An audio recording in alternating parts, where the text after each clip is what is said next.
Nabi Muhammad SAW wafat pada hari Senin 12 Rabiul Awal tahun 11 Hijriah atau 633 Masehi pada usia 63 tahun.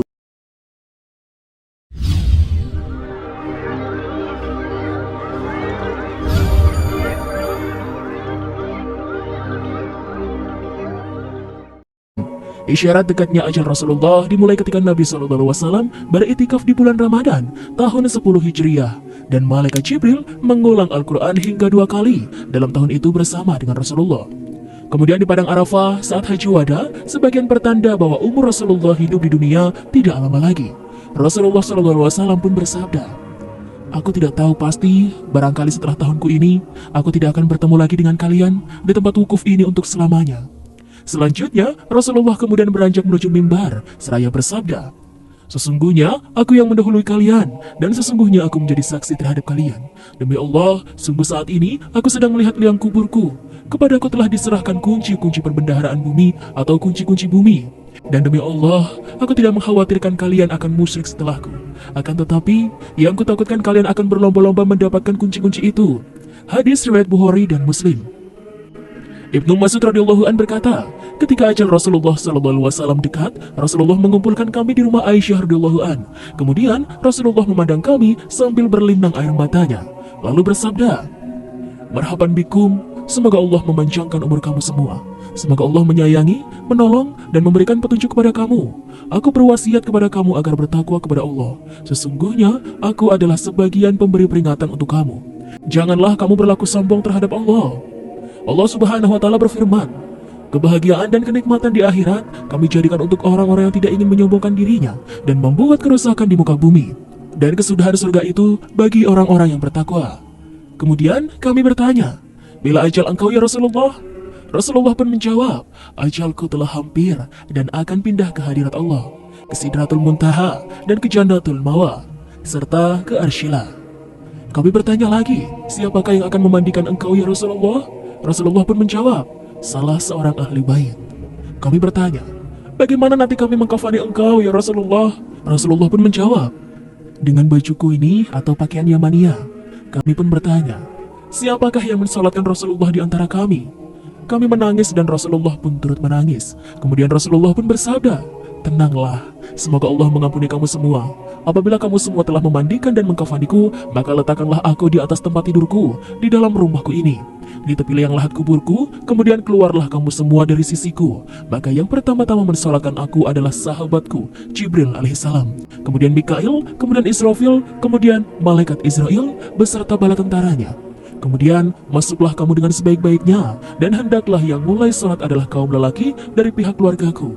Kemudian yang wanita-wanitanya, dan kemudian kamu semua." Dalam kitab Duratun Nasihin, Utsman bin Hasan bin Ahmad Asy-Syakiri Al-Kubawi dikatakan, setelah wafatnya Nabi Muhammad SAW, muncullah sebuah kejadian gaib. Waktu itu, sahabat Ali meletakkan jenazah Rasulullah di atas dipan untuk dimandikan. Namun tiba-tiba, muncullah suara gaib yang terdengar dari sudut rumah, dan suaranya sangat keras. "Janganlah kalian memandikan Muhammad, sebab dia suci dan mensucikan." Sahabat Ali lantas sedikit terpengaruh dengan suara itu. Sahabat Ali lalu bertanya, "Siapakah kamu? Sungguh Nabi telah menyuruh kami memandikan jenazahnya." Kemudian tiba-tiba muncullah dan terdengar suara lainnya yang berkata, "Wahai Ali, mandikanlah jenazah Rasulullah, karena sesungguhnya seruan suara yang pertama adalah iblis karena dengki kepada Nabi Muhammad dan bermaksud agar Nabi Muhammad masuk ke dalam kuburnya dalam kondisi tidak dimandikan." Sahabat Ali lantas berkata, "Semoga Allah membalas kebaikan kepadamu, sebab engkau telah memberitahuku bahwa itu adalah iblis. Siapakah sebenarnya Anda?" tanya sahabat Ali. Seruan kedua menjawab, "Aku adalah Nabi Khidir. Aku menghadiri jenazah Nabi Muhammad SAW." Ternyata Nabi Khidir alaihissalam ketika itu ikut bertakziah atas wafatnya Rasulullah SAW. Di waktu itu pula iblis datang membujuk sahabat Ali agar tidak usah memandikan jenazah Rasul. Namun atas petunjuk Nabi Khidir alaihissalam, akhirnya sahabat Ali mantap untuk memandikan jenazah Rasulullah SAW. Sahabat Ali lantas memandikan jenazah Rasulullah, sedangkan Al-Fadl Ibnu Abbas dan Usama bin Zaid mengguyurkan air. Sementara Malaikat Jibril membawakan obat pengawet dari surga. Setelah dimandikan, kemudian jenazah Rasulullah SAW pun dikafani.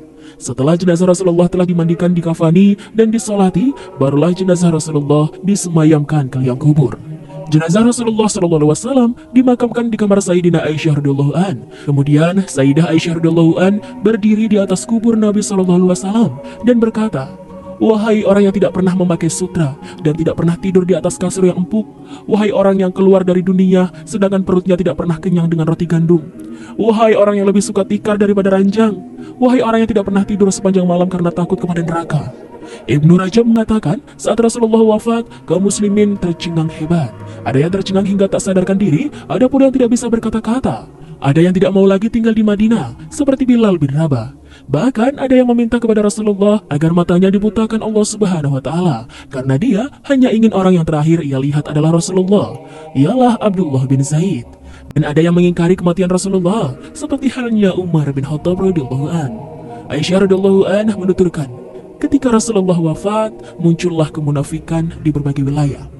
Sebagian orang Arab murtad, serta orang-orang Yahudi dan Nasrani mengangkat pemimpin mereka. Kaum muslimin ketika itu laksana kambing yang kehujanan di malam hari dan pada musim dingin, karena kehilangan Nabi SAW, sampai Allah Azza wa Jalla menyatukan mereka dengan kekhalifahan Abu Bakar.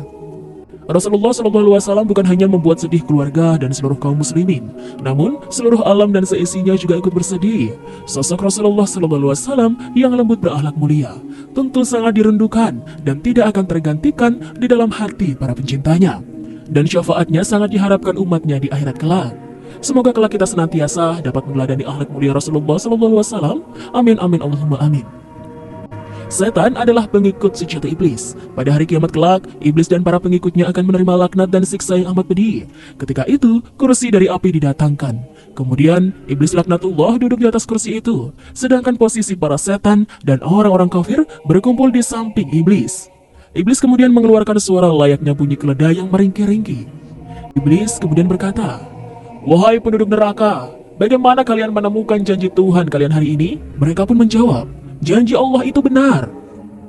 Iblis kemudian berkata, "Ini adalah hari di mana aku putus asa dari rahmat Allah."